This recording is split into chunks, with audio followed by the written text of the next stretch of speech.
The arrival of the scattered fleet. The Krell arrived. The Krell collective had traveled across 12 star systems without meeting any real opposition.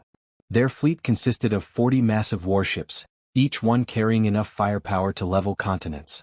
High Commander Vorthan stood in the command center of his flagship, watching the blue planet grow larger on the viewing screen. His 4 arms crossed behind his back in a gesture of supreme confidence. The Krell were conquerors by nature.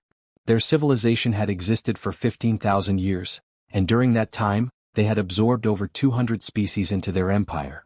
Some joined willingly after seeing the Krell's power. Others fought and lost. None had ever driven the Krell away. Earth appeared peaceful from orbit. Vorthan's sensors detected billions of inhabitants scattered across 7 continents. Their technology seemed basic. Simple satellites orbited the planet. Radio waves carried primitive communications. The dominant species called themselves humans, and they had barely begun exploring their own solar system. "This will be simple," Vorthan told his second officer, a younger Krell named Thax. "Their defenses are minimal. Their weapons are crude. We will have this world claimed within 3 cycles." Thax nodded in agreement. The sensor data confirmed everything. Human spacecraft were slow and limited. Their largest weapons were chemical explosives and basic nuclear devices. Nothing that could threaten Krell shielding technology. Nothing that could stand against plasma cannons and molecular disruptors. The demand. Vorthan activated the communication system and broadcast a message to Earth. The translation matrix converted his words into all major human languages simultaneously. The message was direct and allowed no room for negotiation. "Inhabitants of this world, you are now subjects of the Krell collective. Your planet contains resources we require. Your species will serve our empire. Surrender immediately and accept integration. Resistance will result in the destruction of your cities and the enslavement of your population. You have 1 rotation of your planet to comply." The command center fell silent as they waited for the response. Every species responded the same way initially. First came confusion, then fear, then desperate attempts to negotiate. The cycle was always predictable. Weaker civilizations always recognized strength when confronted with it. But the human response was different from anything Vorthan had encountered before. Multiple transmissions came back within minutes. Some were from individual governments, others from military organizations, and several from what appeared to be civilian groups. The messages varied in tone, but none of them contained surrender offers. One transmission simply said, "No." Another asked, "Who gave you the right to make demands?" A third stated, "You should leave while you still can." Thax looked confused. "Commander, they do not understand their situation. Should we demonstrate our power?" Vorthan felt a flicker of annoyance. These humans were behaving irrationally. Perhaps they needed to witness Krell capabilities before they grasped reality. He selected an uninhabited island in their Pacific Ocean and ordered a precision strike. The demonstration. One of the warships broke formation and positioned itself over the target coordinates. The main cannon charged for 3 seconds, then released a concentrated beam of energy. The island vanished in a flash of superheated plasma. A massive column of steam rose where solid ground had existed moments before. The explosion was visible from space and registered on every seismic sensor on the planet. "Now they understand," Vorthan said with satisfaction. "Prepare to receive their surrender." But again the human response defied expectations. Instead of capitulation, the planet went quiet. All communications ceased. The major population centers appeared to be organizing rather than panicking. Military installations worldwide began coordinating with each other in ways the Krell sensors had never detected before. Then something unexpected happened. Launch signatures appeared across the planet. Hundreds of them. Primitive rockets rose from silos and mobile platforms, arcing toward the Krell fleet in the upper atmosphere. Vorthan almost laughed. "Their desperation makes them foolish. These weapons cannot penetrate our shields. Destroy them all." The defensive systems activated automatically. Energy grids formed around each warship. The human missiles struck these barriers and exploded harmlessly, their chemical warheads and nuclear payloads absorbed by technology thousands of years more advanced. Not a single Krell vessel took damage. "See," Vorthan said to Thax. "They throw everything they have at us and we remain untouched. Now they will truly understand their position." The first landing. Vorthan ordered ground forces to deploy. 20,000 Krell soldiers boarded transport craft and descended through Earth's atmosphere. They would establish control points in major cities and force the humans to recognize their new reality. The Krell had done this hundreds of times before. The pattern never changed. The first transports landed in a region humans called North America. The soldiers emerged wearing full combat armor and carrying weapons designed to suppress any resistance. They expected to face frightened primitives with outdated guns. Instead, they found empty streets. The cities appeared abandoned. Buildings stood intact, but no humans were visible anywhere. The Krell forces spread out, searching for population centers to control. Their sensors detected life signs, but the humans seemed to be hiding underground or in reinforced structures. Then the ground beneath the first squad exploded. The humans had buried explosives throughout the landing zone. Shaped charges detonated in sequences, channeling force upward through Krell armor. Soldiers who had never been wounded in combat fell dead before they understood what was happening. More explosions followed. Buildings that seemed empty suddenly revealed weapons positions.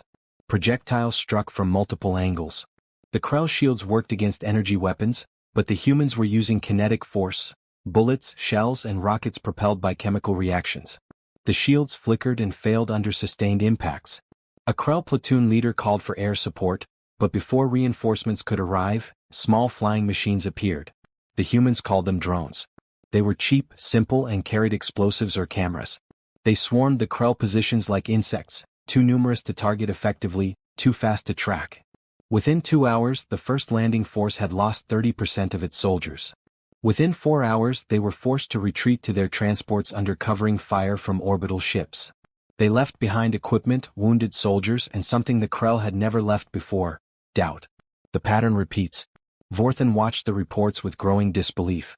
He deployed forces to different continents, expecting better results in varied terrain.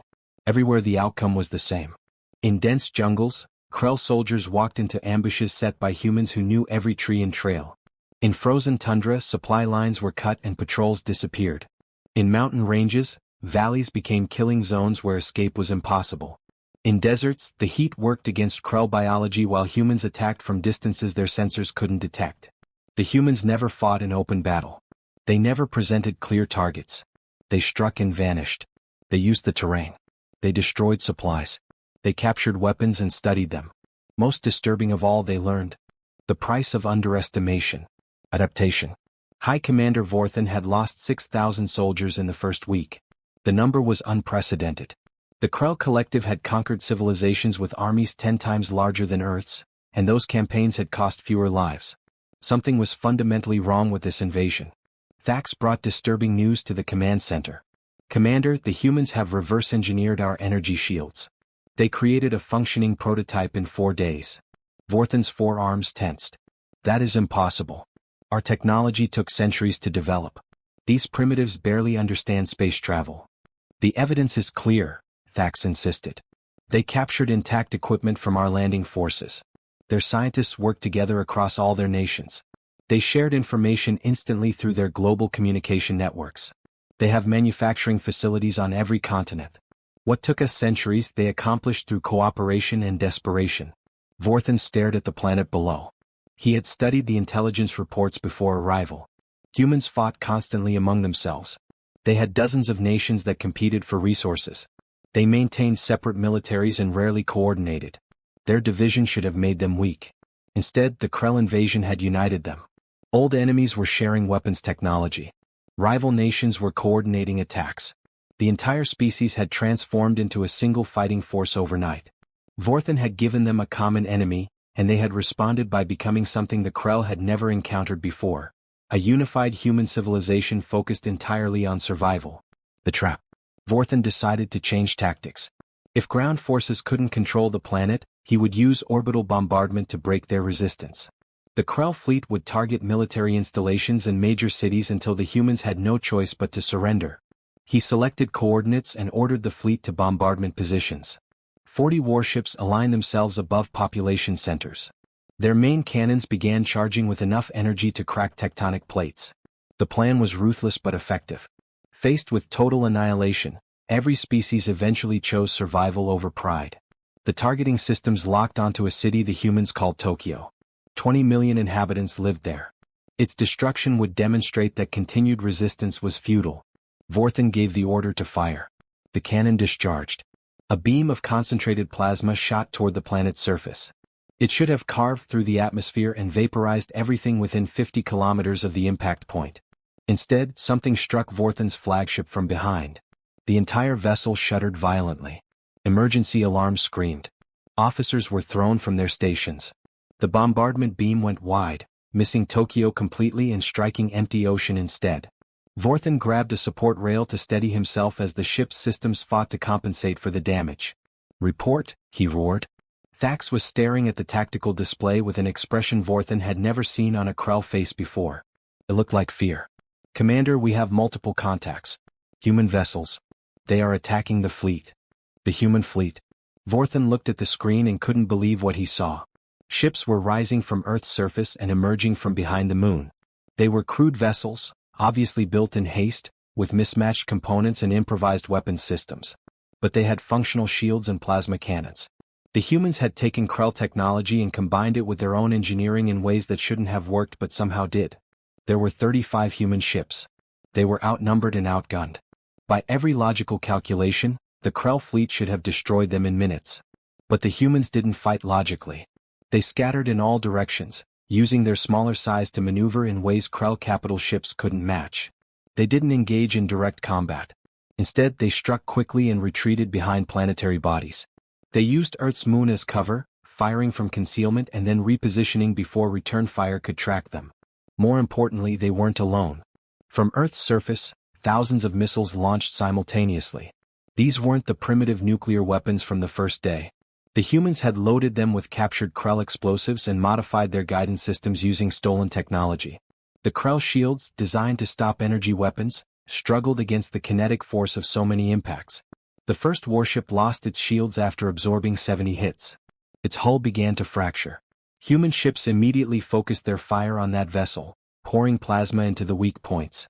The warship broke apart, scattering debris across orbit. 1,600 Krell died in seconds. Vorthen ordered the fleet to regroup and focus fire, but the humans adapted faster than he could respond. They targeted communications arrays, blinding ships from each other. They struck engines, limiting mobility. They seemed to know exactly where to hit to cause maximum disruption. The realization. As the battle raged, Vorthen finally understood his mistake. He had judged humans by their technology level. He had assumed that a species still confined to one solar system would be primitive in all ways. But technology wasn't the measure of a species' capability. Humans had something far more dangerous than advanced weapons. They had adaptability. Humans had spent their entire evolution surviving on a world that constantly tried to kill them. They had climbed from prey species to apex predators through intelligence and cooperation. They had survived ice ages and plagues and natural disasters that would have destroyed most civilizations. They fought each other constantly, which meant they understood warfare in ways the Krell never had. The Krell conquered through superior technology. They overwhelmed opponents with better weapons and advanced ships. When that advantage disappeared, they had no backup plan. They had forgotten how to fight creatively because they had never needed to. Humans fought with everything they had. When bullets failed, they used explosives. When explosives failed, they built new weapons. When new weapons failed, they captured enemy equipment and turned it against them. They never stopped adapting. They never stopped learning. And most terrifying of all, they never stopped fighting. The withdrawal. Vorthen watched as his fleet disintegrated around him. 5 warships destroyed. 12 more heavily damaged. The human vessels continued their hit-and-run tactics while surface-based weapons never stopped firing. His ground forces on the planet were cut off and requesting evacuation, but he couldn't spare the ships to retrieve them. He made the hardest decision of his military career. All vessels retreat to jump distance. Abandon ground forces. We are withdrawing. Thax looked at him with shock. Commander, the collective will demand an explanation. We have never retreated from a conquest. The alternative is annihilation, Vorthen said quietly. These humans will not stop. They cannot be broken because they do not understand the concept of surrender. Every soldier we send down will die. Every ship we commit will be destroyed. This world cannot be conquered.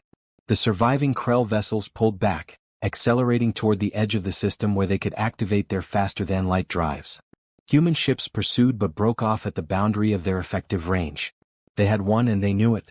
As Vorthen's flagship prepared to jump, he sent one final transmission to Earth. Not a demand this time. A warning to his own people. Do not return to this world. Mark these coordinates as forbidden space.